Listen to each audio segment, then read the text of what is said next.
nag-iba yung isip mo na layuan ang pamilya mo? Kailan lang namatay si Lola Feli. Nagulat na lang ako. Iniwan niya sa akin lahat ng ari-arian niya. Bahay, lupa, pera, milyon-milyon. Ha? Amira, mayaman ka na?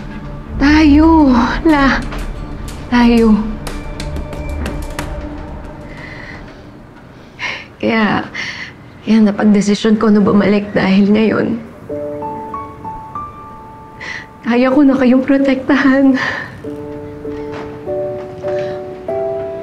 Mahalaga, buhay ka, Amira.